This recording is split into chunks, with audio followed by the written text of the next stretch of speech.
Hello student, आज हम लोग रिफ्लेक्शन ऑफ लाइट के बारे में जानेंगे। पर इस रिफ्लेक्शन ऑफ लाइट के बारे में जानने से पहले हम ये समझ लेते हैं कि ये टॉपिक हमारे लिए एनडीए में कितना इंपॉर्टेंट है और इस एनडीए में एग्जाम में ये टॉपिक में से कहाँ से क्वेश्चन आते हैं, तो क्लैरिटी भी रहेगी आपको कि कितना पढ़ना है ना। सो फर्स्ट अगर मैं इसकी बात करूं तो रिफ्लेक्शन ऑफ लाइट से जो क्वेश्चन आते हैं वो आते हैं मिरर बेस्ड। ठीक है, मिरर का यूज क्या है, पहली बात। दूसरी बात, किस ऑब्जेक्ट को कहाँ रखा जाए कि इमेज कहाँ बने, किस नेचर ऑफ ऑब्जेक्ट जो इमेज है वो कैसा रहेगा, अगर हम लोग कॉनकेव मिरर यूज करेंगे या कॉन्वेक्स मिरर यूज करेंगे तो किस टाइप के हमारे इमेजेस बनेंगे, इसके बेस मोस्टली क्वेश्चन आते हैं। ठीक है, तो हम स्टार्ट करते हैं अपने लेक्चर को। रिफ्लेक्शन ऑफ लाइट, आप बचपन से ये चीजें सुनते भी आ रहे हो, है ना, कि जब भी कोई भी लाइट किसी भी सरफेस पे गिरती है तो वापस हो जाती है। पर कैसा सरफेस होना चाहिए, लाइट का नेचर क्या है, पहले ये समझ लेते हैं, क्योंकि कॉन्सेप्ट समझना सबसे ज्यादा इंपॉर्टेंट है। क्योंकि अगर हम कॉन्सेप्ट समझ पाएंगे तो हम लोग जो है अपने आंसर तक इजीली पहुंच पाएंगे। आजकल जो डायनामिक है हमारे एग्जाम का वो डे बाय डे हार्ड होता जा रहा है, वो सबसे ज्यादा कॉन्सेप्ट बेस बनता जा रहा है। तो उसके लिए आपका कॉन्सेप्ट बहुत ज्यादा क्लियर होना चाहिए, तभी आप जो है अच्छे से तुक्के भी लगा पाओगे, है ना। तुक्के भी अगर समझदारी के साथ लगाए जाए तो आपका आंसर सही होने के चांसेस काफी बढ़ जाते हैं। ठीक है, सो हम रिफ्लेक्शन ऑफ लाइट को जानने से पहले हम ये जान लेते हैं what is light. So light जो है वो एक तरीके का इलेक्ट्रोमैग्नेटिक वेव है। अब ये इलेक्ट्रोमैग्नेटिक वेव जब आपको कह दिया गया तो इसका मतलब यहाँ पे आप एक शब्द देख रहे होंगे इलेक्ट्रो, एंड नेक्स्ट जो वर्ड है वो है मैग्नेटिक। यानी लाइट एक ऐसे टाइप की एनर्जी है जिसमें इलेक्ट्रिकल और मैग्नेटिक एनर्जी दोनों मिक्स है। ठीक है, नेक्स्ट अगर हम बात करते हैं तो लाइट जो है वो ट्रैवल कर सकता है वैक्यूम से, यानी लाइट को किसी भी मीडियम की जरूरत नहीं है। अगर लाइट को एक जगह से दूसरी जगह तक पहुंचना है तो उसको किसी भी मीडियम की रिक्वायरमेंट नहीं है। फॉर एग्जाम्पल साउंड जो है वैक्यूम में ट्रेवल नहीं कर सकता, इसलिए जितने भी एस्ट्रोनॉट हैं वो जब भी किसी जैसे मून के सरफेस पे जाते हैं जहां पर एटमॉस्फेयर ही नहीं है, जहां पे कोई मीडियम ही नहीं है, तो वो एक दूसरे से बात नहीं कर पाते क्योंकि वो सुन ही नहीं पाते। और सुनने के लिए, क्योंकि जो साउंड एनर्जी है वो जो सोर्स है जो बोल रहा है बेसिकली वहां से दूसरे रिसीवर तक पहुंच ही नहीं पाता। लेकिन लाइट के साथ ऐसा कुछ नहीं है। लाइट की अगर बात की जाए तो लाइट को मीडियम का रिक्वायरमेंट ही नहीं है। लाइट एक जगह से दूसरी जगह के लिए उसको सॉलिड, लिक्विड, गैस की जरूरत नहीं है, वो इजीली आराम से एक जगह से दूसरी जगह पहुंच जाएगा। अगर थर्ड की बात की जाए तो जो लाइट है उसकी स्पीड क्या है। लाइट की जो स्पीड है वो है 3 × 10⁸ मीटर पर सेकेंड। लेकिन ये जो स्पीड है वो किसके लिए है, वो वैक्यूम के लिए। जैसे जैसे मीडियम चेंज हो जाता है, यानी जब सॉलिड बनता जाएगा, लिक्विड मीडियम से अगर कोई लाइट ट्रैवल करेगा या गैस से ट्रैवल करेगा तो लाइट की स्पीड भी उसी हिसाब से चेंज होती रहेगी। ठीक है, लेकिन वैक्यूम में जो लाइट की स्पीड है वो कितनी रहेगी, 3 × 10⁸ मीटर पर सेकेंड। अगर हम इसके फोर्थ प्रॉपर्टी की बात करें तो लाइट हमेशा स्ट्रेट लाइन को क्या करता है, ट्रैवल करता है। यानी लाइट जब भी एक जगह से दूसरी जगह जाएगा तो लाइट एकदम स्ट्रेट पाथ को फॉलो करेगा, इसलिए लाइट का जो मोशन है वो कैसा है, रेक्टिलिनियर मोशन है। ठीक है, अब हम लोग बात कर लेते हैं, जरा इसी चीज को थोड़ा और समझ लेते हैं। तो जैसा कि मैंने आपको अभी जो बताया वो बताया प्रॉपर्टीज ऑफ लाइट। जो प्रॉपर्टीज ऑफ लाइट है उसमें हमें सबसे पहले ये बात ध्यान रखनी है कि जो स्पीड ऑफ लाइट है वो चेंज होती है, जिसकी वजह से रिफ्रैक्शन जैसी चीजें जो है हमको दिखाई देती हैं। ठीक है, नेक्स्ट अगर हम बात करते हैं, जो लाइट है वो कैसे ट्रैवल करती है, वो स्ट्रेट ट्रैवल करती है। अब लाइट कैसे पता चलेगा कि लाइट स्ट्रेट ट्रैवल करती है, यानी वो स्ट्रेट लाइन पाथ को फॉलो करती है या फिर वो रेक्टिलिनियर मोशन को फॉलो करती है, ये कैसे पता चलेगा। अगर कोई चीज स्ट्रेट पाथ पे है, अगर उसके पीछे उसके सामने अगर कोई भी ओपेक ऑब्जेक्ट को रख दिया जाए, ओपेक ऑब्जेक्ट मतलब जिसके आर पार लाइट नहीं जा सकती, ठीक है। तो अगर किसी ओपेक ऑब्जेक्ट को रख दिया जाए तो उसकी शैडो बन जाएगी, है ना। जो शैडो बन रहा है यानी वो हमें ये बता रहा है कि लाइट जो है वो स्ट्रेट लाइन पाथ को फॉलो करती है। नेक्स्ट हमें ये बात ध्यान रखना है कि लाइट जो है उसको मीडियम का रिक्वायरमेंट नहीं है, और जो मीडियम का रिक्वायरमेंट नहीं है वो क्यों नहीं है, क्योंकि लाइट जो है वो एक इलेक्ट्रोमैग्नेटिक वेव है या इलेक्ट्रोमैग्नेटिक एनर्जी है। इतनी बात मुझे लगता है आप लोग को क्लियर हो चुकी होगी लाइट की प्रॉपर्टी के बारे में, ठीक है। अगर आपसे पूछा जाए कि लाइट जो है वो क्यों शैडो फॉर्म करता है, या फिर लाइट के सामने किसी भी ओपेक ऑब्जेक्ट को रख दिया जाए तो शैडो क्यों बनता है, इससे कौन सा नेचर ऑफ लाइट पता चलता है कि लाइट रेक्टिलिनियर मोशन को फॉलो करता है। या आपसे पूछा जाए कि लाइट जो है उसको किसी भी मीडियम की रिक्वायरमेंट नहीं है, जब वो एक जगह से दूसरी जगह जाता है तो इसका जो मेन रीजन होगा वो क्या होगा, इलेक्ट्रोमैग्नेटिक वेव है। यानी लाइट के पास इलेक्ट्रोमैग्नेटिक, इलेक्ट्रिकल प्लस मैग्नेटिक दोनों एनर्जी है, जिसकी वजह से उसको किसी भी मीडियम की रिक्वायरमेंट नहीं है। इसीलिए सन से, अगर आप देखोगे सन से अर्थ के बीच में क्या है, स्पेस है, जो इसमें वैक्यूम है, जिसमें कोई मीडियम ही नहीं है, ठीक है। उसी वैक्यूम से इजीली जो है लाइट हमारे अर्थ तक पहुंच पा रहा है।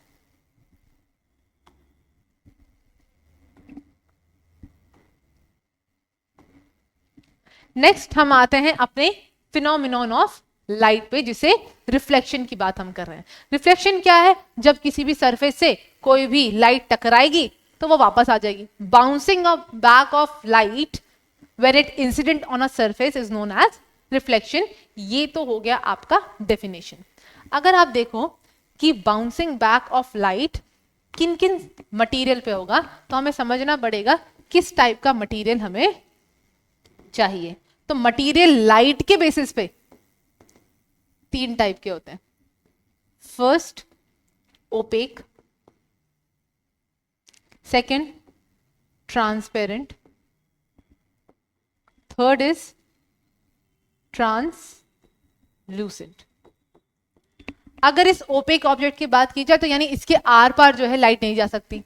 तो ऑब्वियसली बात है, अगर आपसे पूछा जाए कि इनमें से कौन से मटेरियल से लाइट जो है वो रिफ्लेक्ट बैक होगी, तो ऑब्वियसली बात है जो लाइट को ब्लॉक करते, है ना, वही तो उसको बाउंस बैक करेगा। तो यानी ओपेक मटेरियल होंगे जो लाइट को क्या कर रहे होंगे, रिफ्लेक्ट कर रहे हैं। नेक्स्ट अगर हम आते हैं ट्रांसपेरेंट की, ट्रांसपेरेंट मतलब जिनसे लाइट आर पार हो सकती है। जब लाइट आर पार हो सकती है और जो लाइट है वो हमें देखने में हेल्प करती है, तो हम आर पार देख सकते हैं जिन मटेरियल को, उनको हम क्या कहते हैं, ट्रांसपेरेंट। जैसे ग्लासेस हो गई, है ना। और इसके क्या एक ट्रांसपेरेंट मटेरियल से लाइट रिफ्लेक्ट करेगी, बिल्कुल भी नहीं, क्योंकि लाइट तो आर पार चली गई ना, ठीक है। नेक्स्ट हम बात करते हैं ट्रांसल्यूसेंट से। ट्रांसल्यूसेंट जो मटेरियल होता है उसमें क्लियरली तो दिखाई नहीं देता, लेकिन थोड़ा बहुत दिखाई देता है। यहां से भी लाइट, कुछ अमाउंट ऑफ लाइट सीधी चली जाती है, ठीक है, और कुछ अमाउंट ऑफ लाइट जो है वो रिफ्लेक्ट बैक हो जाती है। दूसरी बात आपको रिफ्लेक्शन ऑफ लाइट से ये ध्यान रखना है, जो ह्यूमन आई है वो सिर्फ और सिर्फ रिफ्लेक्टेड लाइट ही कैच करता है। यानी अगर किसी जगह पे लाइट रिफ्लेक्ट बैक होके हमारे आंखों तक नहीं पहुंची तो हम किसी भी चीज को देख नहीं सकते। यानी अगर हम किसी भी चीज को देख पा रहे हैं तो इसका मतलब क्या है कि उस सरफेस से, उस जगह से, उस पॉइंट से लाइट रिफ्लेक्ट बैक होके हमारे आंखों तक पहुंच गई। तो यानी human visibility,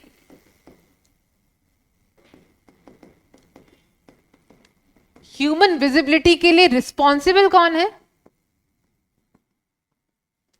reflection of light. अगर आप सोचो लाइट रिफ्लेक्ट ही नहीं करती या लाइट के पास ये रिफ्लेक्शन जैसा प्रोसेस ही नहीं होता तो आज हम किसी भी चीज को देख भी नहीं पाते, ठीक है। सो आई होप आपको ये समझ में आ गया होगा what is reflection of light. तो रिफ्लेक्शन ऑफ लाइट सिर्फ और सिर्फ बाउंसिंग बैक ऑफ लाइट ही नहीं है, रिफ्लेक्शन ऑफ लाइट एक सोर्स है जिसकी वजह से हम देख भी पा रहे हैं, ठीक है।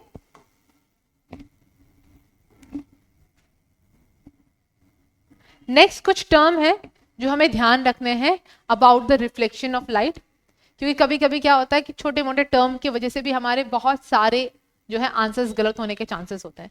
तो इन टर्म्स को समझते हैं, ठीक है। जैसे आपको दिख रहा होगा, जब भी कोई लाइट किसी भी सरफेस से रिफ्लेक्ट करेगी तो आपको एक लाइट दिखेगी जो इस सरफेस के तरफ आ रही होगी। जो सरफेस पे लाइट गिर रही है यानी स्ट्राइक कर रही है, उस लाइट को हम क्या कहेंगे? इंसिडेंट रे, ठीक है। और जब भी लाइट किसी भी सरफेस पे गिरी यानी किसी पॉइंट पे गिरी, उसी पॉइंट से वापस भी चली जाएगी, यानी वो क्या हो जाएगी? Bounce back. तो जो भी लाइट बाउंस बैक हो रही है उसको हम क्या कहते हैं? रिफ्लेक्टेड रे, ठीक है। नेक्स्ट चीज जो कंफ्यूजन रहता है वो बच्चों के बीच में रहता है कि रिफ्लेक्शन एंगल और इंसिडेंस एंगल है क्या। तो जब भी कोई लाइट किसी भी पॉइंट पे गिरेगी ना बच्चों, तो क्या होगा? वहीं से आपको एक नॉर्मल यानी 90 डिग्री के एंगल के जैसा एक स्ट्रेट लाइन खींचना पड़ेगा। देखो कैसे। सपोज करो लाइट जो है इस पॉइंट पे इंसिडेंट हुई, इस पॉइंट पे इंसिडेंट हुई और यहां से रिफ्लेक्ट कर गई, तो इसी पॉइंट पे हम क्या खींच देंगे?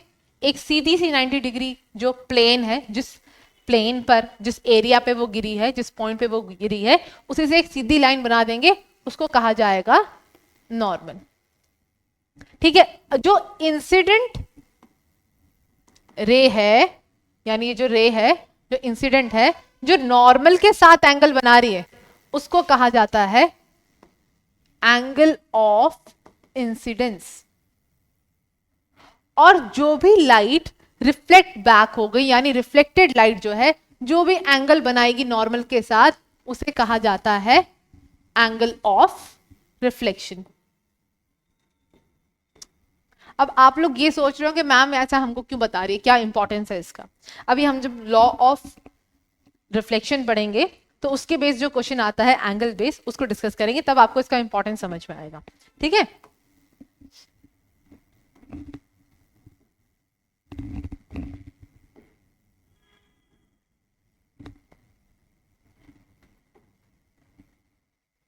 सो लॉ ऑफ रिफ्लेक्शन क्या है?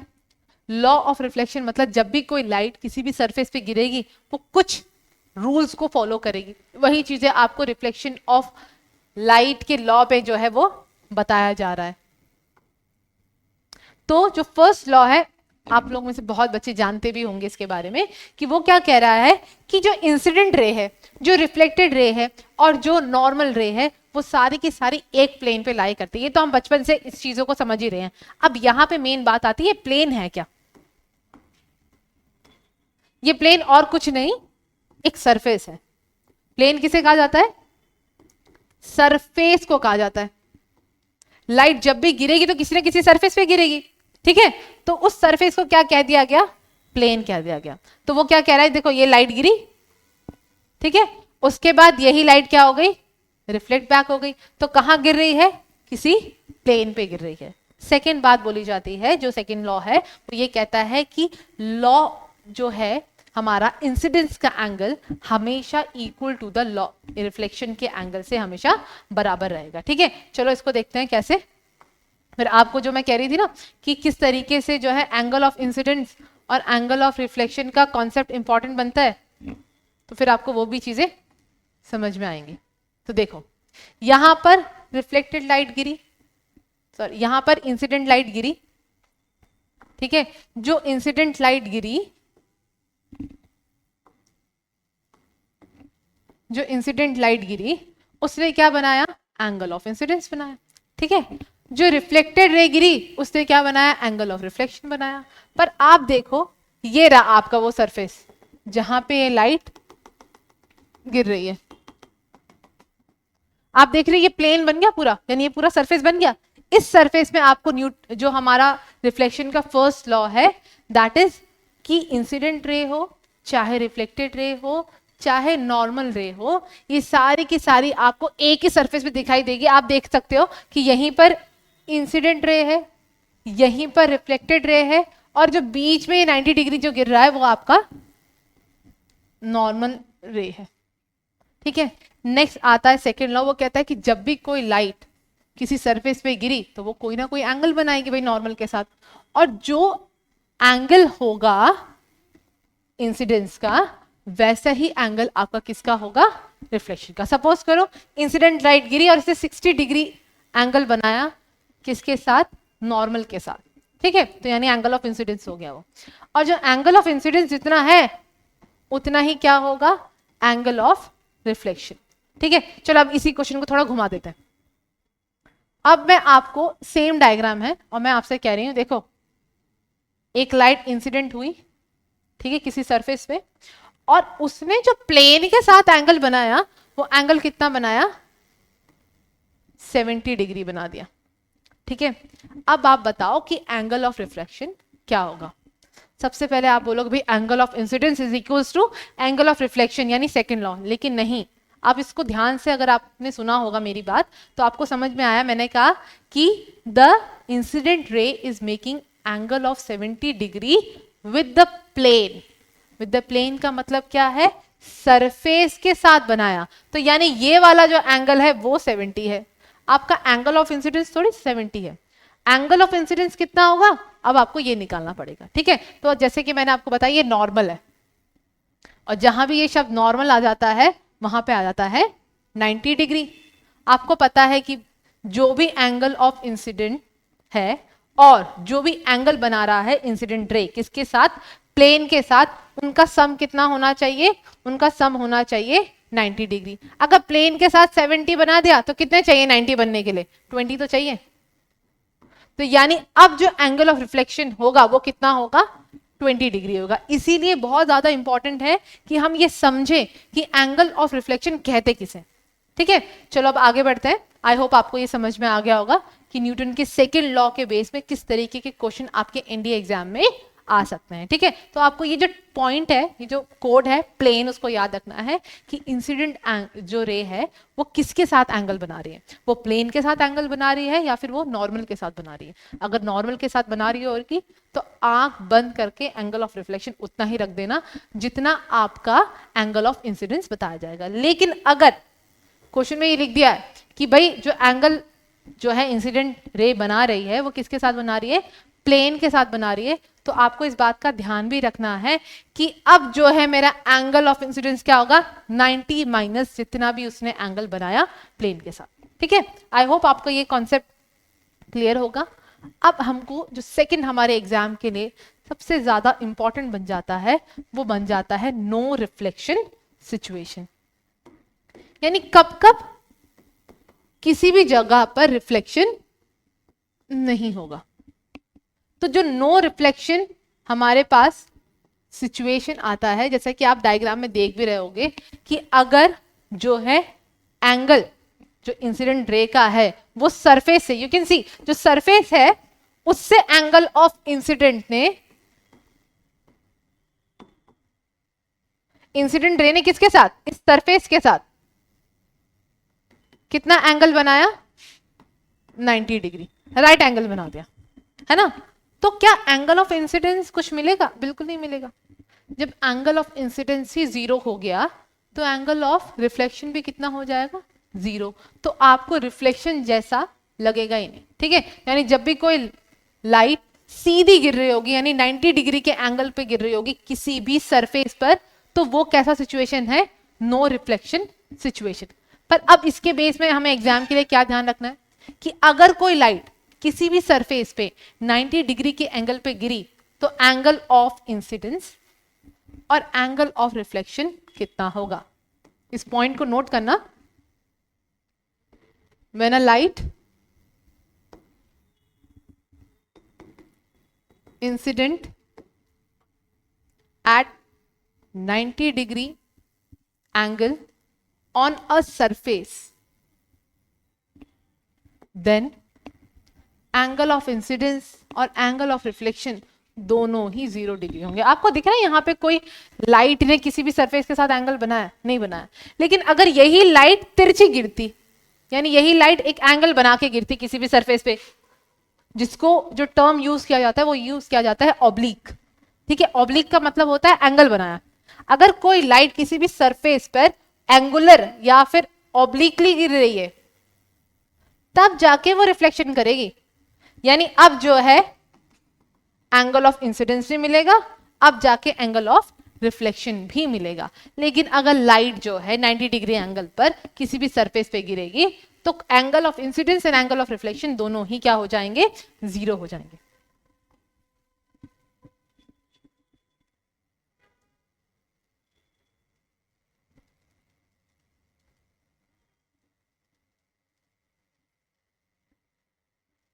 नेक्स्ट आता है टाइप्स ऑफ रिफ्लेक्शन।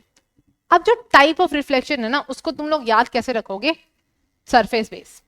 जो रिफ्लेक्शन है उसको बांटा किस बेसिस पे गया है, सरफेस बेस पे, कि अगर लाइट किसी स्मूथ सरफेस पे गिरी तो तब किस टाइप का रिफ्लेक्शन होगा, अगर कोई लाइट एक रफ सरफेस पे गिरी तब किस टाइप का रिफ्लेक्शन होगा।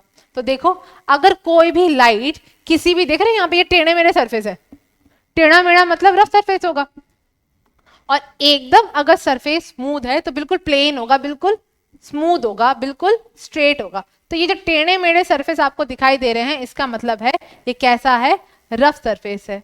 अगर कभी भी कोई भी लाइट किसी रफ सरफेस पे गिरेगी तो वहां पे इरेगुलर रिफ्लेक्शन हो रहा होगा। इसका मतलब आपने रोड देखा होगा, रोड तो स्मूथ थोड़ी होता है, रोड तो टेढ़ा मेढ़ा होता है। क्यों? क्योंकि उसमें बहुत सारे पत्थर हैं, तो पत्थर तो रफ सरफेस ही है।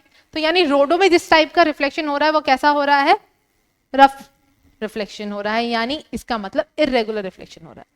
अगर यही चीज स्मूथ हो जाए, यानी यही सरफेस क्या हो जाए, स्मूथ हो जाए, तो किस टाइप का रिफ्लेक्शन होगा, रेगुलर रिफ्लेक्शन होगा। ठीक है, इरेगुलर रिफ्लेक्शन कब होगा, रफ सरफेस पे, रेगुलर रिफ्लेक्शन कब होगा, स्मूथ सरफेस पे। तो यानी अगर इन्हीं रोड में ब्लैक पेंट मार दिया जाएगा तो ये सरफेस क्या बन जाएगा, स्मूथ बन जाएगा। तो यानी अब जिस टाइप से जो भी सन की लाइट इस रोड पर गिरेंगी वो कैसी होंगी, स्मूथ होंगी। ठीक है, वैसे ही सिल्वर के सरफेस पे, सिल्वर जो है मेटल, वो काफी ज्यादा स्मूथ होता है। तो अगर इस स्मूथ सरफेस पे अगर कोई लाइट गिरी तो कैसा रहेगा, रिफ्लेक्शन रेगुलर रहेगा। अगर पेज पर आपकी कॉपी है ना, वो कैसा सरफेस है, रफ सरफेस है, स्मूथ सरफेस नहीं है, तो वहां पे जिस टाइप का रिफ्लेक्शन होगा उसे क्या कहा जाएगा, इरेगुलर रिफ्लेक्शन। आपको इन चीजों के बारे में भी ध्यान होना चाहिए। अब हम बात करते हैं कितने टाइप के रिफ्लेक्टिंग सरफेस हो सकते हैं।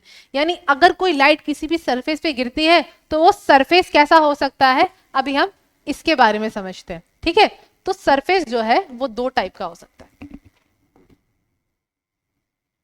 यानी अगर लाइट किसी भी सरफेस पे गिर रही है, या तो वो सरफेस एकदम प्लेन होगा, या तो वो सरफेस कर्व्ड होगा, या फिर हम कह सकते हैं स्फेरिकल होगा। अब जो हम जिस सरफेस की बात कर रहे हैं वो क्या है, वो रिफ्लेक्टिंग सरफेस है। यानी ऐसा सरफेस जो क्या करेगा, रिफ्लेक्शन करेगा। ठीक है, तो रिफ्लेक्शन में कौन करता है रिफ्लेक्शन, अगर उसकी बात की जाए तो कौन करता है, मिरर करते हैं। तो रिफ्लेक्टिंग सरफेस कितने टाइप के हुए, 2 टाइप के। यानी मिरर भी कितने टाइप के हुए, 2 टाइप के हुए। एक हुआ प्लेन मिरर, यानी जिसका सरफेस प्लेन है उसको हमने क्या कह दिया, प्लेन मिरर कह दिया। और जिसका सरफेस कर्व है, थोड़ा सा उठा हुआ है, स्पेरिकल शेप का है, उसको हमने क्या कह दिया, स्पेरिकल मिरर का नाम दे दिया। तो ध्यान रखना, अगर आपसे पूछा जाए कि रिफ्लेक्टिंग सरफेस है कौन, तो रिफ्लेक्टिंग सरफेस में हमेशा किसकी बात होती है, मिरर्स की बात होती है। और मिरर हमारे पास 2 टाइप के होते हैं, प्लेन मिरर और स्पेरिकल मिरर। ठीक है, जब हम प्लेन मिरर की बात करते हैं तो कुछ प्रॉपर्टीज है प्लेन मिरर के बारे में जो हमें ध्यान रखना है। ये प्लेन मिरर का सरफेस है, ठीक है, और जो मिरर है उसको बनाया कैसा जाता है, नॉर्मल ग्लास ही होता है, उसके पीछे जो है सिल्वर की पेंटिंग की जाती है उस सरफेस को रिफ्लेक्टिंग यानी स्मूथ बनाने के लिए, ताकि जब भी लाइट किसी भी मिरर के सरफेस पे गिरे तो वो रिफ्लेक्ट बैक हो जाए। ठीक है, तो वैसे ये जो मैंने अभी ये जो लाइंस बनाई हैं, ये बेसिकली आप देखोगे क्या है, अपर्चर है। जो रिफ्लेक्टिंग सरफेस है वो ये है, यानी लाइट अगर किसी भी प्लेन मिरर पे गिरेगी तो इस सरफेस से जाकर वापस आ जाएगी, इस सरफेस पे जाके रिफ्लेक्ट बैक हो जाएगी। ठीक है, फिर वैसे ही रहेगा भाई, हम लोग क्या करेंगे, एक नॉर्मल खींचेंगे, फिर यहाँ पे एंगल ऑफ इंसिडेंस बनेगा और यहाँ पे एंगल ऑफ रिफ्लेक्शन बनेगा। तो अब हम लोग डिस्कस करते हैं प्रॉपर्टी ऑफ प्लेन मिरर।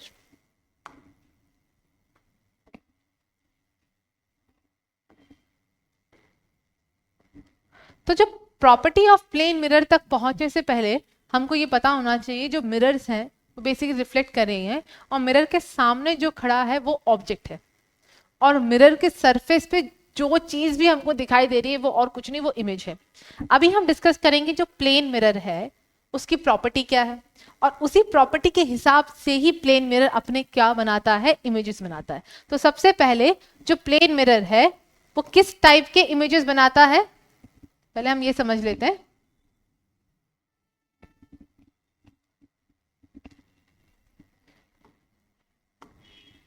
क्योंकि जो प्लेन मिरर है उसका सरफेस कैसा है, प्लेन है, एकदम सीधा है।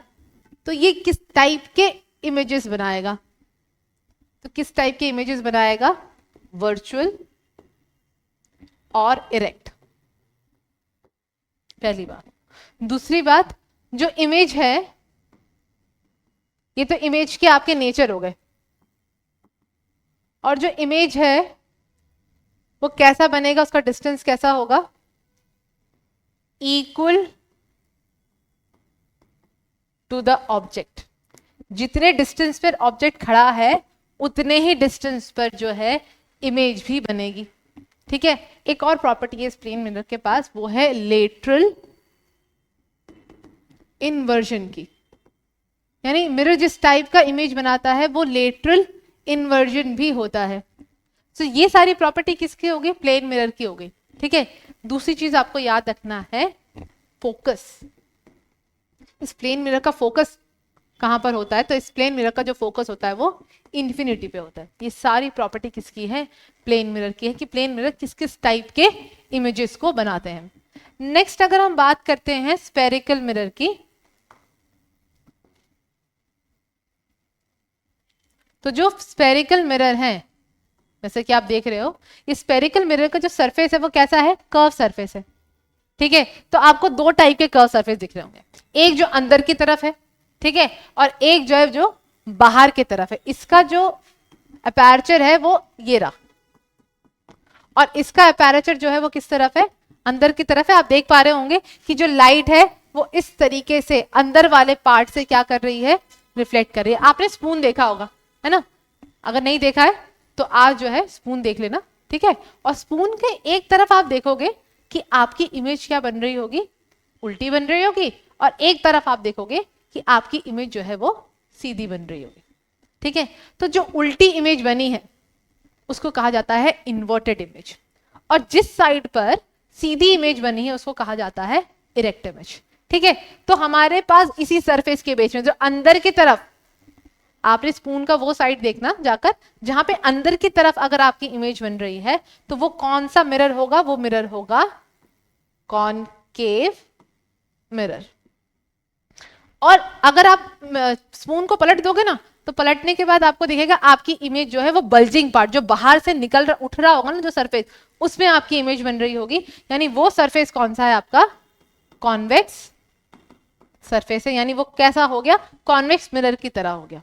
ठीक है, आई होप आपको समझ में आ गया होगा कि स्फेरिकल सरफेस कितने टाइप के होते हैं, दो टाइप के होते हैं।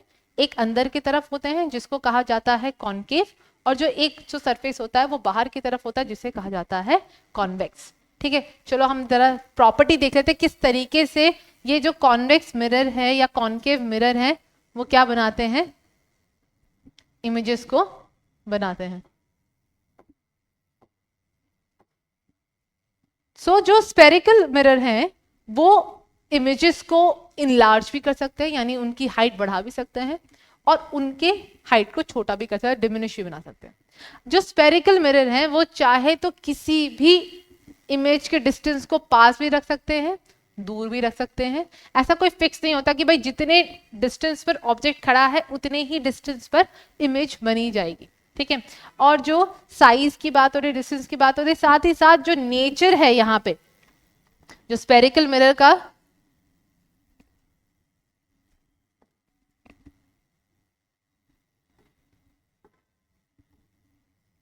जो स्फेरिकल मिरर का नेचर है, किसका नेचर, इमेज का नेचर। जो नेचर ऑफ इमेज है वो हो सकता है आपको रियल भी मिले और वर्चुअल भी मिले। अब आप बहुत बार ये टर्म सुन रहे हो कि भाई रियल इमेज, वर्चुअल इमेज, आपके मन में कंफ्यूजन भी आ रही हो कि मैम क्या पढ़ा रही है, क्या है रियल इमेज और वर्चुअल इमेज। चलो अब जरा हम इन सब चीजों को भी डिस्कस कर लेते हैं।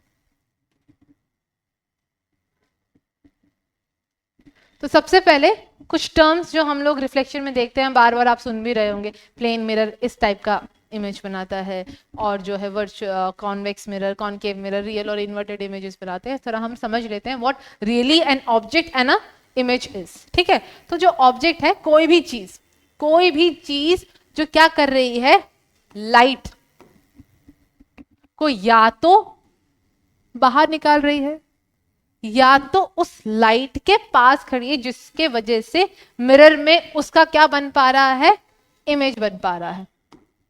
आप देखोगे जैसे ये आपको ये बॉय दिख रहा होगा,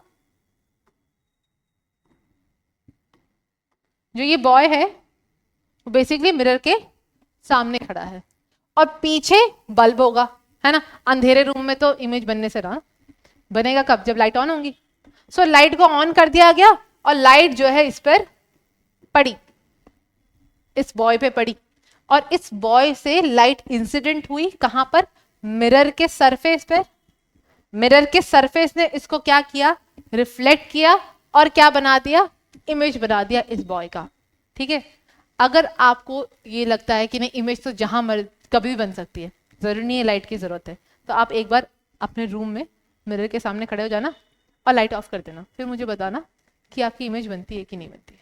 तो इस बात का ध्यान रखना है कि इमेज तभी बन पाएगा जब हमारे पास सोर्स ऑफ लाइट होगा, यानी हमारे पास लाइट होगा, नहीं तो इमेज नहीं बन पाएगा। ठीक है, तो मिरर के सामने जो है, जिसको हम देख पा रहे हैं मिरर के सरफेस पे, या फिर हो सकता है मिरर के सरफेस पे ना देख पाए, पीछे किसी दीवार पे देख पाए, तो उनको हम इमेज कहते हैं। अब इमेज कितने टाइप के होते हैं ये समझ लेते हैं। इमेज जो है वो दो टाइप के होते हैं, एक होता है रियल इमेज और एक होता है वर्चुअल इमेज। रियल इमेज की अगर बात की जाए तो जो रियल इमेज है वो बेसिकली ऐसे इमेजेस हैं जो स्क्रीन पर बनते हैं, ना कि बिहाइंड द मिरर सरफेस। यानी ऐसे इमेजेस, ऐसी ऑब्जेक्ट के इमेजेस जो कहां बने, जो मिरर पे ना बने। अगर सिंपली मैं आपको बताऊं तो आप इधर समझ लेना, अगर किसी भी ऑब्जेक्ट कोई मिरर के सामने खड़ा हो गया और उसकी इमेज जो है मिरर पे नहीं बन रही, मिरर को छोड़ के पीछे वाले दीवार पे बन रही है या व्हाइट कलर के किसी पर्दे पे बन रही है, ठीक है, वो सारी इमेजेस जो होंगी वो रियल इमेजेस होंगे। आप लोग मूवी हॉल जाते ही होंगे, है ना। मूवी हॉल में जो प्रोजेक्टर है वहां से जो है एक लाइट आती है और वो लाइट जो है सामने जो सिनेमा स्क्रीन है वहां पे गिरती है, और फिर वहां पे फिर आप सारा जो है मूवी में जो भी एक्शन हो रहे हैं वो सब आप देख पाते हो। क्यों देख पा रहे हो, क्योंकि वो रियल इमेजेस हैं। तो मूवी हॉल में जिस टाइप के आपको इमेजेस देखने को मिलेंगे वो सारे इमेजेस कौन से होंगे, रियल इमेजेस होंगे। ठीक है, नेक्स्ट हम बात करते हैं वर्चुअल इमेज की। जो वर्चुअल इमेज है वो कहां बनता है, वो बेसिकली बनता है मिरर पे, यानी मिरर के पीछे बनता है। तो आपको वर्चुअल इमेज कहां दिखाई देगा, मिरर पे दिखाई देगा। आप सुबह उठ के रोज शीशा देखते ही होंगे, शीशे में जो आपकी इमेज बन रही है वो किस टाइप की इमेज है, वो है वर्चुअल इमेज। ठीक है, तो आप सिंपली अगर आपको रियल इमेज और वर्चुअल इमेज में डिफरेंशिएट नहीं आ रहा, यार ये टर्म्स भी समझ में नहीं आ रहे, तो सिंपली समझ लेना कि अगर मिरर में आपका इमेज आपको दिखाई दे रहा है, आपकी जो शक्ल है वो आपको अपनी मिरर में दिखाई दे रही है, तो इसका मतलब ये किस टाइप का इमेज होगा, वर्चुअल इमेज होगा। अगर आपके मिरर पे आपका इमेज ना बन के कहीं और पीछे दीवार पे बन रहा है, कर्टन पे बन रहा है, तो समझ लेना वो रियल इमेजेस होंगे। ठीक है, एक तो ये टाइप हो गया कि ये किस तरीके से किस पोजीशन पे बन रहे हैं। नेक्स्ट अगर मूव करते हैं तो इमेजेस सीधे भी होते हैं। सीधे इमेजेस को कहा जाता है इरेक्ट, है ना। जैसे ये है, ये आपको पेन दिखाई दे रहा होगा, अगर इस पेन को मिरर के सामने रखा जाए और जैसा ये है इसी तरीके से इसकी इमेज अगर मिरर पे बन रही है, तो इसका मतलब ये किस टाइप का इमेज है, ये है इरेक्ट इमेज। लेकिन अगर इसी पेन का इमेज किसी भी मिरर के सरफेस से उल्टा बन जाए तो समझ लेना कि ये वर्चुअल, और तो ये जो है वो कैसे इमेज होगी, इन्वर्टेड इमेज होगी। अभी हम बात भी कर रहे थे कि प्लेन मिरर जो है वो कैसा इमेज बनाता है, वर्चुअल और इरेक्ट। तो इसका मतलब प्लेन मिरर में सरफेस के पीछे, मिरर बिहाइंड द मिरर जो है वो क्या बनेगा, आपका इमेजेस बनाए जाएंगे। ठीक है, और साथ ही साथ जो भी इमेज है वो सीधी होगी, यानी इरेक्ट होगी। एक और टर्म मैंने आपसे कहा था, वो टर्म है lateral inversion. Lateral inversion plane mirror में देखने को मिलता है।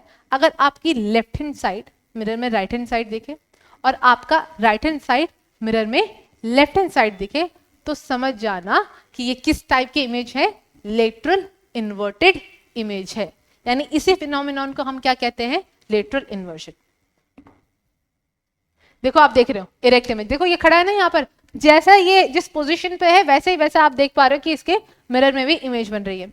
नेक्स्ट अगर हम आते हैं, आपको इन्वर्टेड इमेज दिखाऊं, यहाँ पे एक स्फेरिकल मिरर है, यहाँ पर जो भी ऑब्जेक्ट है उसकी इमेज कैसी बन रही है, उल्टी बन रही है, ये इन्वर्टेड इमेज है। और लेटरल, इस इंसान का राइट हैंड साइड मिरर में कैसा दिख रहा है, लेफ्ट हैंड साइड में दिख रहा है, तो इसका मतलब ये लेटरल इन्वर्जन है। ठीक है, नेक्स्ट मूव करते हैं, जो मोस्ट इंपॉर्टेंट हमारे क्वेश्चन बनते हैं वो कौन से क्वेश्चन बनते हैं कि कहां पर ऑब्जेक्ट रखें कि इमेज बने।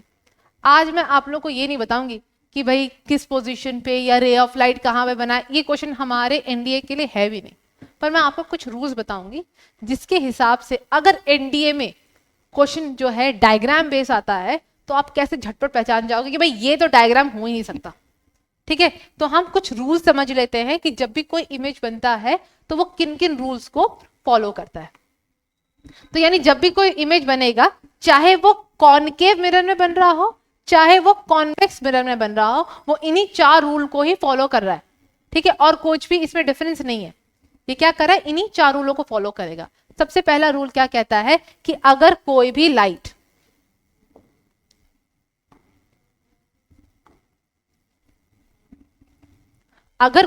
लाइट क्या है, ये जो प्रिंसिपल है, सीधी लाइन आपको दिख रही है ना, इसको कहा जाता है प्रिंसिपल एक्सिस। अगर कोई भी लाइट इस प्रिंसिपल एक्सिस के पैरेलल आ रही है और पैरेलल आकर मिरर के सरफेस पे गिर गई, यानी इंसिडेंट हो गई, तो ये रूल है कि लाइट कहां से पास कर रही होगी, इस फोकस पॉइंट से पास कर रही होगी। अब बात आती है फोकस पॉइंट क्या है। फोकस पॉइंट वो एक पॉइंट है जहां पर बिल्कुल आपको शार्प इमेज देखने को मिलेगा। ठीक है, और जहां पे भी फोकस पॉइंट पे अगर इमेज बन गया तो फोकस से लेकर जो भी ये पोल है ना, ठीक है, मिरर का जो पोल है वहां तक के डिस्टेंस को कहा जाता है फोकल लेंथ। ठीक है, तो फर्स्ट रूल क्या है, जब भी कोई लाइट प्रिंसिपल एक्सिस के पैरेलल हुई तो वो कहां पे आकर गिर जाएगी, कहां पे रिफ्लेक्ट करेगी, कहां से पास करेगी, फोकस से पास करेगी। फर्स्ट पॉइंट है, यानी कभी भी इमेज बन रहा होगा तो लाइट पक्का क्या होगी, प्रिंसिपल एक्सिस के पैरेलल होगी। दूसरी अगर हम बात करते हैं, इसी का उल्टा याद रखो कि अगर कोई लाइट फोकस से पास हुई तो ऑब्वियसली बात है वो क्या हो जाएगी, प्रिंसिपल के पैरेलल हो जाएगी। ठीक है, वाइस वर्सा चल रहा है, प्रिंसिपल एक्सिस के पैरेलल हुई, फोकस से पास करेगी, फोकस से पास करेगी तो प्रिंसिपल एक्सिस के पैरेलल हो जाएगी। नेक्स्ट हम बात करते हैं सेंटर ऑफ कर्वेचर। जैसे मैंने आपको बताया कि जो स्फेरिकल मिरर है, कॉन्वेक्स या फिर कॉनकेव, दोनों ही क्या है, एक स्फेरिकल मिरर है। स्फेरिकल मतलब उनका शेप जो है वो गोल है, कर्व के जैसा शेप है, सर्कल के जैसा शेप है, तो सर्कल का एक सेंटर भी होता है और मिरर के सेंटर को कहा जाता है सेंटर ऑफ कर्वेचर। जब भी कोई लाइट किसी भी सेंटर ऑफ कर्वेचर से पास करेगी, जहां पे इंसिडेंट हुई वहीं से रिफ्लेक्ट बैक हो जाएगी। ठीक है, अब जो फोर्थ है, अगर कोई लाइट पोल पर आके गिर जाती है, ठीक है, तो वो पोल से ही वापस चली जाएगी, एंगल ऑफ इंसिडेंस बनाएगी, एंगल ऑफ रिफ्लेक्शन बनाएगी। ये जो 4 रूल हैं वो किसके लिए है, कॉनकेव मिरर के लिए। और सेम ही रूल जो है किसके लिए है, कॉन्वेक्स मिरर के लिए। यहां पे लेकिन एक शब्द आपको मिलेगा, अपीयर्स टू बी। जो कॉनकेव मिरर होता है वो एक्चुअली में लाइट को उस पॉइंट पर मीट कराता है, इसलिए कॉनकेव मिरर को क्या कहा जाता है, कन्वर्जिंग मिरर कहा जाता है। और जो कॉन्वेक्स मिरर होता है वो क्या करता है, लाइट को डाइवर्ज करता है, वो ऐसा लगता है कि लाइट उस पॉइंट पे जाकर मिल रही होगी। ठीक है, तो इसलिए आप देख रहे होंगे यहाँ डॉटेड लाइन से जो है उसको रिप्रेजेंट किया गया है, पर ना सेम ही है चीजें, कोई डिफरेंस नहीं है इसमें, रूल सेम रहेंगे। जो कॉनकेव के लिए होंगे, light actually passes through the focus हो जाएगा, का प्रिंसिपल एक्सिस के पैरेलल है। Light passes through the focus actually parallel to the principal axis हो जाएगा। और यही चीज अगर मैं कॉन्वेक्स की बात करूं तो कॉन्वेक्स में सेम स्टेटमेंट होगा, एक्चुअली की जगह क्या लिखा होगा, अपीयर्स टू बी। ठीक है, if a light is parallel to the convex mirror principal axis, then it appears to be that light is passing through the focus. ऐसा लगेगा कि लाइट जो है किससे पास कर रही है, फोकस से पास करिए। आप देखो यहाँ पे ये लाइट जो है वो पैरेलल है, किसके पैरेलल है, इसी प्रिंसिपल एक्सिस के पैरेलल है। क्योंकि ये कॉन्वेक्स मिरर है तो इससे लाइट को डाइवर्ज कर दिया, इससे लाइट को मिलाया नहीं। ठीक है, तो ऐसा लग रहा है कि लाइट कहाँ से पास कर रहा है, फोकस से पास कर रहा है। ठीक है, तो आपको ये बात समझ में आ गई कि जब भी कभी इमेज बनेगा तो लाइट जो है इन 4 तरीकों से ही उस ऑब्जेक्ट से पास कर रही होगी। अगर आपके डायग्राम बेस्ड क्वेश्चन आता है तो समझ जाना, अगर कहीं पे भी लाइट इन 4 पॉइंटों से पास नहीं कर रही है तो इमेज बना नहीं सकते। ठीक है, तो अब हम लोग आगे बढ़ते हैं और समझते हैं कि कॉनकेव मिरर किस तरीके से इमेज को बनाता है। तो हमें यह बात ध्यान रखनी है, जैसे मैंने आपको बताया कि जो कॉनकेव मिरर है वो बेसिकली एक्चुअली क्या करता है, लाइट को मीट कराता है। जब कोई भी चीज एक्चुअली लाइट को मीट कराएगी तो इसका मतलब वो रियल है। यानी जो कॉनकेव मिरर है उनके जो फोकस है वो कैसे हैं, रियल है। क्यों कॉनकेव मिरर का फोकस रियल है अगर आपसे पूछा जाए, तो कॉनकेव बेसिकली लाइट को एक्चुअली किसी भी पॉइंट पर मीट कराता है। इसका मतलब जो कॉनकेव मिरर है वो कन्वर्जिंग इन नेचर है। कन्वर्ज करना मतलब लाइट को असली में उस पॉइंट पे जाकर क्या कराना, इंटरसेक्ट करा देना। ठीक है, और अगर कन्वर्जिंग नेचर का है तो कॉनकेव मिरर का दूसरा नाम क्या हो जाएगा, कन्वर्जिंग मिरर। ये बात आप ध्यान रखोगे। ठीक है, सो हमने कॉन्सेप्ट समझ लिया कि जो कॉनकेव है वो रियल फोकस का है। जो रियल फोकस का है इसका मतलब इमेज कैसा बनाएगा, रियल बनाएगा। ये आप ध्यान रखोगे, मोस्ट ऑफ द केसेस में अगर ऑब्जेक्ट को कहीं भी रखा जाए तो कॉनकेव मिरर हमेशा रियल इमेज बनाएगा। और रियल के जो जोड़ीदार है वो कौन है, इन्वर्टेड। तो ध्यान रखना, अब कहीं पे भी रियल इमेज बन रहा होगा तो इमेज इन्वर्टेड भी होगा, यानी उल्टा भी होगा, अपसाइड डाउन भी होगा। ठीक है, तो ये हो गया हमारे कॉनकेव मिरर के बारे में। तो अब हम देख लेते हैं कि कॉनकेव मिरर किस तरीके से कहां कहां पर इमेज बनाता है। मैं आपको बहुत इजी तरीके से, बहुत शॉर्ट तरीके से आपको बताऊंगी, उसी चीजों पे फोकस रखना। ठीक है, और जो यहां पर ध्यान रखो, जो भी यहां पे चल रहा है ना, जिस तरीके से जो पैटर्न चल रहा है उसी तरीके से आप याद रखोगे। मैंने आपको बता दिया कि जो कॉनकेव है वो किस तरीके के इमेज को बनाता है, वो बनाता है रियल इमेज। और रियल के साथ हमेशा कॉम्बिनेशन किसका होगा, इन्वर्टेड का होगा। अगर वर्चुअल इमेज बना रहा होगा कॉनकेव कहीं पे तो उसके साथ इरेक्ट का कॉम्बिनेशन होगा। इस कॉम्बिनेशन को याद रखोगे, ये हो गया नेचर ऑफ इमेज। ठीक है, तो कॉनकेव मिरर जो है वो सिर्फ एक ही पॉइंट है, सिर्फ एक ही पॉइंट है जहां पर क्या बनाता है, वो बनाएगा आपका वर्चुअल इमेज। वो आपको याद रख लेना है, वो कौन सा पॉइंट है, बिटवीन पोल। ठीक है, between pole and mirror. Mirror के किसी भी पॉइंट पे आप रख दोगे, कहीं पे भी रखो, पोल के बीच में, पोल और कहीं पे भी मिरर के किसी भी पॉइंट पे अगर आप रख दोगे तो जो कॉनकेव मिरर है वो किस तरीके का इमेज बनाएगा, वो बनाएगा वर्चुअल और इरेक्ट।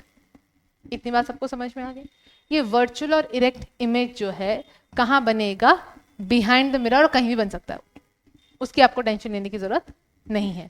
नेक्स्ट है कि अगर ये वर्चुअल और इरेक्ट इमेज बना जो पोल या मिरर में, इन्फिनिटी में कहीं पे भी है, तो ये इमेज कैसा होगा, ये इमेज होगा मैग्नीफाइड। ठीक है, नेक्स्ट हम बात करते हैं कि अगर किसी भी ऑब्जेक्ट को कहां रखा गया, रखा जाएगा फोकस पे। तो आप याद करो कि फोकस पे अगर किसी भी रखा गया किसी भी ऑब्जेक्ट को, तो इमेज कहां बनने वाला है, इन्फिनिटी पे। और जैसे मैंने बताया, बड़ी इजीली बताऊंगी, बड़े शॉर्ट ट्रिक के साथ बताऊंगी कि अगर इसी ऑब्जेक्ट को इन्फिनिटी पे रख दिया गया तो इमेज कहां पे बन जाएगा, फोकस। यानी ये एक दूसरे के वाइस वर्सा है, बस आपको इतना ध्यान रखना है। अच्छा, ऑब्जेक्ट कहां पे, फोकस पे, तो इन्फिनिटी पे बन जाएगा। अगर ऑब्जेक्ट इन्फिनिटी पे है तो फोकस पे बन जाएगा। अब आपको इन्फिनिटी से कैसे याद रखना है कि इमेज मैग्नीफाइड बनेगा या डिमिनिश, यानी छोटे साइज का बनेगा। तो आप क्या करोगे, ध्यान रखना, इन्फिनिटी में जब भी किसी की बात आती है तो हम हमेशा याद रखेंगे इसको सन को। सन कितना दूर है ना हमसे, और सन कितना बड़ा है, पर हम जो है सन के इमेज को इजीली देख पा रहे हैं। हमारे आसमान में हम सन को देख तो पा रहे हैं, है ना। तो सन है कहां पे, इन्फिनिटी पे, और सन है कैसा, बहुत ज्यादा मैग्नीफाइड। यानी अगर फोकस पे किसी ऑब्जेक्ट को रख दिया तो इमेज बनेगा कहां पर, इन्फिनिटी पर। और इन्फिनिटी वाला जो आपका इमेज होगा उसका साइज कैसा होगा, मैग्नीफाइड होगा। इसका ठीक उल्टा किसके लिए होगा, अगर आपने इन्फिनिटी पे किसी ऑब्जेक्ट को रखा है, इमेज कहां बनेगा, फोकस पे। अब फोकस पे जब भी बनेगा तो वेरी डिमिनिश, मतलब बहुत छोटा इमेज बनेगा। ठीक है, अब नेचर कैसा होगा मैं ऑलरेडी बता चुकी हूँ, सिर्फ एक ही पॉइंट है बिटवीन पोल एंड इंफिनिटी, जहां पर कॉन्केव मिरर जो है वो क्या बनाते हैं आपके वर्चुअल और इरेक्ट इमेज, बाकी हर जगह पे क्या बनाएगा रियल और इन्वर्टेड। ठीक है, आपको क्लियर हो गया। नेक्स्ट हम बात करते हैं किसकी, between focus and centre of curvature. अगर कोई भी इमेज बिटवीन फोकस और सेंटर ऑफ कर्वेचर हुआ तो कहां बनेगा, बियॉन्ड सेंटर ऑफ कर्वेचर, या फिर यहां पे एक पॉइंट लिखा होगा बियॉन्ड सी। ठीक है, अब फिर से वाइस वर्सा कर दो, अगर किसी ऑब्जेक्ट को बियॉन्ड सी रखा गया तो इमेज कहां बनेगा, आपके between focus and centre of curvature के बीच में। ठीक है, अगर आप देखो तो अगर हमने किसको इमेज को रखा है between focus and centre of curvature, अगर ये आपको याद नहीं हो रहा आप इस पॉइंट से याद रख सकते हो, between focus and c, between f and c, तो बियॉन्ड सी बनेगा। अगर बिटवीन एफ और सी रखोगे तो इमेज कैसा बन रहा है आपका, मैग्नीफाइड बन रहा है। ठीक है, हाईली मैग्नीफाइड कब बनेगा, जब आपका जो ऑब्जेक्ट है वो कहां रखा होगा, फोकस पे रखा होगा, और इमेज कैसा होगा, इन्फिनिटी पे बनेगा तो मैग्नीफाइड बनेगा। और इन्फिनिटी पे मैंने आपको क्या बताया, सन बहुत बड़ा है, हाईली मैग्नीफाइड। ठीक है, ये बात आपको क्लियर हो गई। अब हम लोग इसी का वाइसा वर्सा करते हैं, यानी अगर हमने बियॉन्ड सी रख दिया, अपने ऑब्जेक्ट को कहां रख दिया, बियॉन्ड सी रख दिया, तो वाइसा वर्सा बोला ना आपको, बियॉन्ड सी रख दिया है तो कहां बनेगा, बिटवीन एफ एंड सी बनेगा। अब ऑलरेडी पता चल गया कि बिटवीन अगर एफ और सी के बीच में रखा तो इमेज कैसा बन रहा था, हाईली मैग्नीफाइड। तो उल्टा कर दो, यानी यहां पे जब इमेज रखे हैं एफ और सी पे तो इमेज कैसा बन रहा है, मैग्नीफाइड बन रहा है, तो इसी का उल्टा कर दो, यानी कैसा बनेगा, डिमिनिश बनेगा। ठीक है, अब एक लास्ट पॉइंट रह जाता है, वो है सेंटर ऑफ कर्वेचर। अगर कोई भी ऑब्जेक्ट को हमने कहां रख दिया है, सेंटर ऑफ कर्वेचर पे रख दिया है, यानी आपको एट सी, शॉर्ट में बोलूं तो एट सी, तो बस ध्यान रखना है इमेज भी कहां बनेगा, एट सी बनेगा। एट सी बनेगा तो सेम साइज का होगा, और ऑब्वियसली बात है नेचर कैसा होगा, रियल और इन्वर्टेड ही रहेगा। ठीक है, तो ये हमने डिस्कस करें कि किस तरीके से कॉनकेव मिरर के किस किस पोजीशन में अगर हम लोग ऑब्जेक्ट को रख देंगे तो कहां कहां इमेज बनेगा। आई होप बहुत इजीली आपको समझ में आ गया होगा, और हम जो है आगे बढ़ जाते हैं। नेक्स्ट हम बात करेंगे कॉन्वेक्स मिरर की। जो कॉन्वेक्स मिरर है, अब आप कॉनकेव तो पता चल गया, कॉनकेव क्या कर रहा है, डाइवर्ज कन्वर्ज कर रहा है लाइट को, यानी एक्चुअली लाइट को मीट करा रहा है। तो कॉन्वेक्स क्या करेगा, उल्टा करेगा इसका काम, है ना। आपने जो भी चीजें किसके लिए याद रखी हैं, कॉनकेव मिरर के लिए याद रखी हैं, वही चीजें आप किसके लिए याद रखोगे, कॉन्वेक्स मिरर के लिए याद रखोगे। हमने पढ़ा भाई कॉनकेव क्या कर रहा है, लाइट को कन्वर्ज कर रहा है, असली में लाइट को उस पॉइंट पे मिलाने की कोशिश कर रहा है। तो ये उल्टा करेगा, यानी ये क्या करेगा, डाइवर्ज करेगा लाइट को डाइवर्ज करेगा। मतलब कि अगर कोई लाइट कॉन्वेक्स मिरर के सरफेस पे गिरी तो वो कभी मिलेगी नहीं, डू नॉट मीट। और इमेज बनने का, इमेज तभी बन सकता है जब लाइट कहां किसी भी पॉइंट पे मिलती है। अगर दो लाइटें नहीं मिल पाई तो इमेज नहीं बनेगा, पर कॉन्वेक्स मिरर तो इमेज बना रहा है। तो क्योंकि डाइवर्जेंट नेचर है, जिसकी वजह से ये किस टाइप का फोकस रहेगा, इसका वर्चुअल फोकस रहेगा। ऐसा लगेगा कि लाइट मीट कर रही है, वर्चुअल फोकस है तो इमेज कैसा बनेगा, वर्चुअल इमेज बनेगा। जिस तरीके से रियल इमेज के साथ किसका कॉम्बिनेशन बताया गया आपको, इन्वर्टेड इमेज का बताया गया, उसी तरीके से वर्चुअल इमेज के साथ कॉम्बिनेशन किसका रहेगा, इरेक्ट, यानी सीधी इमेज बनेगी। ठीक है, क्योंकि ये लाइट को डाइवर्ज करता है कॉन्वेक्स मिरर, इसीलिए इसको क्या कहा जाता है, डाइवर्जिंग मिरर। सो अगर आपके एग्जाम में ये पूछा गया कि डाइवर्जिंग मिरर कौन है, कॉन्वेक्स मिरर है, कन्वर्जिंग मिरर कौन है, कॉनकेव मिरर है। अगर ये भी आपसे याद ना हो, आपको कॉनकेव मिरर के बारे में कुछ भी याद ना हो, तो एक चीज ध्यान रखना, कॉनकेव बनाता है रियल, रियल के साथ कॉम्बिनेशन किसका है, इन्वर्टेड का। जो भी रियल इमेज बनाएगा उसका फोकस भी रियल होगा, जिसका फोकस रियल होगा यानी वो लाइट को असली में मीट करा रहा होगा, लाइट को असली में मीट करा रहा होगा, तो कन्वर्जिंग। आपको कॉन्वेक्स मिरर की प्रॉपर्टी याद रखनी, तो हम एक शब्द से याद रखेंगे, वर्चुअल। वर्चुअल का मतलब है कॉम्बिनेशन इमेज कैसे की रहेगी, वर्चुअल एंड इरेक्ट। और वर्चुअल अगर इमेज बन गया तो फोकस कैसा रहेगा, वर्चुअल। वर्चुअल फोकस से मतलब लाइट मिल ही नहीं रहा, जब लाइट मिल ही नहीं रहा तो लाइट डाइवर्ज हो रहा है, लाइट डाइवर्ज हो रहा है, इसका मतलब कॉन्वेक्स मिरर किस टाइप का मिरर है, डाइवर्जिंग मिरर है। आई होप आपको इतने सिंपल तरीके से ये समझ में आ गया होगा कि कॉन्वेक्स मिरर और कॉनकेव मिरर में क्या डिफरेंस है। अब कॉन्वेक्स मिरर का जो ऑब्जेक्ट और इमेज का जो रिलेशन है ना, वो सिर्फ 2 पॉइंटों पे। पहला पॉइंट क्या है, इन्फिनिटी पे, हम पहले ही पढ़ चुके हैं। अगर इन्फिनिटी पे जब भी कोई ऑब्जेक्ट रहेगा तो उसका इमेज कहाँ बनने वाला है, उसका इमेज बनने वाला है फोकस पे। अभी आपने पढ़ा कॉनकेव भी फोकस पे किस टाइप का इमेज बना रहा था, हाईली डिमिनिश। तो कॉन्वेक्स भी अगर इमेज बना रहा है फोकस पे तो किस टाइप का बनाएगा, हाईली डिमिनिश बनाएगा। अब कॉन्वेक्स का नेचर कैसा है, वर्चुअल और इरेक्ट। तो कॉन्वेक्स हमेशा किस टाइप के इमेजेस बनाता है, वर्चुअल और इरेक्ट, ठीक है। और अगर बिटवीन पोल एंड इन्फिनिटी रख दिया जाए तो क्या बनेगा, बिटवीन पोल एंड फोकस बनेगा। ये आपको याद रखना है, पर बाकी चीज सेम रहेंगी, वर्चुअल और इरेक्ट और डिमिनिश, ठीक है।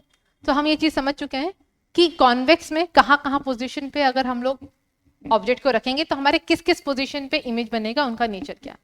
अब जब हम लोग यूजेस ऑफ कॉन्वेक्स या कॉनकेव मिरर करेंगे तो आप ध्यान रखना इसी प्रॉपर्टी का यूज हो रहा होगा। और मैं आपको सिर्फ इतने सारे एग्जाम्पल नहीं याद कराऊंगी, मैं आपको एक कोड बताऊंगी कि किसी भी एग्जाम्पल को, बहुत सारे एग्जाम्पल को याद रखने के लिए आप एक वो सिंपल कोड यूज करोगे, आपके बहुत सारे एग्जाम्पल जो है अपने आप लर्न हो जाएंगे।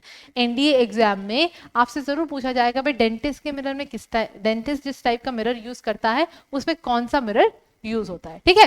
तो चलो हम लोग जरा अब देख लेते हैं कि ये जो कॉन्वेक्स मिरर है, जब इतना सारा हमने रिफ्लेक्शन ऑफ लाइट पढ़ लिया, थ्योरी भी समझ ली, ये भी समझ लिया भाई किस पोजीशन पे किस ऑब्जेक्ट को रखना है ताकि हमें किस टाइप का इमेज बन सके, इसका मेन मोटिव है क्या। साइंस में रिफ्लेक्शन ऑफ लाइट का मेन एप्लीकेशन, मेन टारगेट या मेन एम है क्या, कि क्यों पढ़ाया जा रहा है, ये आपको समझाया जा रहा है कि जो है मिरर को किस किस तरीके से आप यूज कर सकते हो। तो सबसे पहले हम लोग बात करेंगे किसके यूजेस की, कॉन्वेक्स मिरर के यूजेस की। मैंने आपको बता दिया कॉन्वेक्स मिरर किस टाइप का इमेज बना रहा है, वर्चुअल और इरेक्ट, ठीक है। और आपको ये बात ध्यान रखनी है, जो मैंने आपको कहा था एक कोड से समझाऊंगी क्या यूजेस है, तो वो कोड जो है कॉन्वेक्स मिरर के लिए क्या रहेगा, वो कोड रहेगा स्मॉल साइज।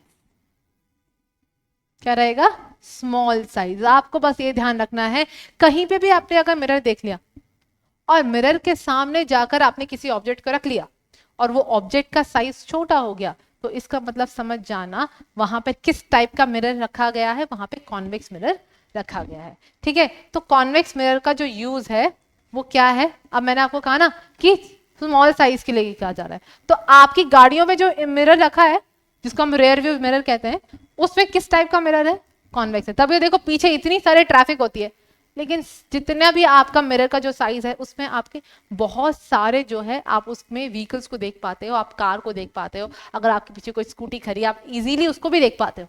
तो इसका मतलब रेयर व्यू मिरर में मैंने आपको बताया स्मॉल साइज है, तो क्या होगा, कॉन्वेक्स मिरर यूज हो रहा होगा। अब स्मॉल साइज की बात कर दी जाते हैं तो एक और प्रॉपर्टी आप याद रखोगे कि जो कॉन्वेक्स मिरर है उसको यूज किया जाता है वाइडर एरिया के लिए। तो पहली बात आपको क्या याद रखनी है, स्मॉल साइज इमेज कहीं भी बन रहा होगा वहां पे कॉन्वेक्स मिरर का यूज हो रहा होगा। दूसरी बात आपको याद रखनी है ज्यादा एरिया के लिए, तो ज्यादा एरिया जो है, अब लाइट रिफ्लेक्शन की बात हो रही है तो लाइट की बात हो रही होगी, यानी स्ट्रीट लाइट में आपको जो स्ट्रीट लाइट में जिस टाइप के मिरर दिखाई देंगे ऊपर, जिस वो मिरर कौन से होंगे, आपके कॉन्वेक्स मिरर होंगे, ठीक है। आई होप आपको इजीली समझ में आ गया है what is the uses of this convex mirror. Now हम आगे बढ़ते हैं, अब समझते हैं कॉनकेव। कॉनकेव का बस एक ही कोड रहता है, और कॉनकेव का जो कोड है बच्चों वो क्या रहेगा, वो रहेगा लार्ज इमेज। कॉन्वेक्स का जो डेली लाइफ में यूज, सॉरी कॉनकेव का जो डेली लाइफ में यूज है वो क्या यूज है कि उसका जो यूज किया जा रहा है वो लाइट की इंटेंसिटी को बढ़ाने के लिए, यानी उसको लाइट को बड़ा करने के लिए यूज किया जा रहा है, या किसी भी इमेज के साइज को बड़ा करने के लिए यूज किया जा रहा है, यही यूजेस होंगे, ठीक है। तो चलो अब आपको कोड तो बता दिया गया, तो आप समझ जाना। यानी अगर आप देखो मेकअप मिरर, मेकअप मिरर क्यों यूज करती हैं लड़कियां, ताकि अपने हर एक जो पार्ट है उनके फेस में उसको इजीली डिफाइन फॉर्म में क्या कर सके, उस पर मेकअप कर सके। तो मेकअप में आप देखोगे मेकअप मिरर में तो जो साइज ऑफ जितने भी पार्ट हैं उस फेस में वो आपको बड़े दिखाई देंगे। बड़े दिखाई दे रहा है, लार्ज बताया ना आपको, लार्ज दिखाई दे रहा है, तो कौन सा मिरर यूज हो रहा होगा उसमें? कॉनकेव मिरर यूज हो रहा होगा। नेक्स्ट हम बात करते हैं हेडलाइट। मैंने कहा ना वो क्या करेगा, लाइट को बढ़ाने की बात करेगा। कॉनकेव हमेशा लाइट को लार्ज करने की बात करेगा, लार्ज करेगा हेडलाइट। हेडलाइट में बल्ब का साइज तो छोटा है लेकिन लाइट जाती बहुत दूर तक है, तो वहां पे कौन सा मिरर यूज हो रहा है आपका? कॉनकेव मिरर यूज हो रहा है। नेक्स्ट टॉर्च में, टॉर्च भी आपकी दूर तक लाइट को जो है क्या कहती है, पहुंचाती है, तो वहां पे भी आपका कॉनकेव। डेंटिस्ट के हेड में जो मिरर रखा लाइट है वहां पे कौन सा मिरर यूज हो रहा है? वहां पे भी कॉनकेव यूज हो रहा है, क्योंकि उसको जो है पावरफुल लाइट की जो है रेज बनानी है, बीम कहा जाता है। कलेक्शन ऑफ लाइट रेस को क्या कहा जाता है? बीम कहा जाता है, ठीक है। और दूसरा डेंटिस्ट क्या करता है, उसके पास एक मिरर भी होता है। जब वो ट्रीटमेंट करता है ना दांतों का, तो उसके पास एक मिरर भी होता है। अब आप देखो डेंटिस्ट किसी मिरर को अगर यूज कर रहा होगा तो वो क्या करेगा, छोटी छोटी इमेजेस के लिए छोटा छोटा दिखेगा तो बेचारा ट्रीटमेंट भी ढंग से नहीं कर पाएगा। तो इसका मतलब इनलार्जमेंट ऑफ मिरर के लिए उन सारी चीजों को यूज किया जा रहा है। तो अभी हमने ये सारी चीजें पढ़ ली और हमने ये चीज समझ लिया कि क्या क्या यूजेस हैं किसके, मिरर के। हमने ये समझ लिया रिफ्लेक्शन ऑफ लाइट के बेसिस में आपके एनडीए में किस टाइप के क्वेश्चन आ सकते हैं। वो रिफ्लेक्शन ऑफ लाइट के लॉ के बेस में भी आएंगे, जिसमें आपको बस ध्यान रखना है कि जो एंगल ऑफ इंसिडेंस है वो दिया हुआ है, या फिर ये दिया हुआ कि एंगल ऑफ इंसिडेंट रे और प्लेन के बीच का एंगल, आपको बस इतना ध्यान रखना है, ठीक है। दूसरी चीज आपको ध्यान रखना है ऑब्जेक्ट और इमेज के पोजिशनों का, काफी इजी तरीके से आपको बता देगा। इन्फिनिटी पे अगर ऑब्जेक्ट रखेगा तो फोकस पे बना जाएगा, फोकस पे जब भी बनेगा तो वेरी डिमिनिश बनेगा, ठीक है। और आपको ये भी ध्यान रखना है कॉनकेव मिरर जब भी इमेज बनाएगा तो रियल और इन्वर्टेड बनाएगा, बस एक ही जगह जहां पे वर्चुअल इरेक्ट बना रहा है वो बिटवीन पोल एंड इन्फिनिटी है। इन सब चीजों को याद रखोगे, आपके कॉन्सेप्ट भी यहाँ पे इजीली क्लियर हो जाएंगे, प्लस आपको एग्जाम में ज्यादा इतनी सारी चीजें याद करने की जरूरत नहीं पड़ेगी। आई होप आपको रिफ्लेक्शन ऑफ लाइट बहुत इजीली, बहुत स्मूथली समझ में आ गया होगा। अब हम अपने नेक्स्ट लेक्चर में बात करेंगे सेकंड प्रॉपर्टी ऑफ लाइट की, जिसको कहा जाता है रिफ्रैक्शन। यानी जब भी कोई लाइट किसी भी ट्रांसपेरेंट मीडियम से जाएगा तो वो किस तरीके से बिहेव करेगा। Thank you.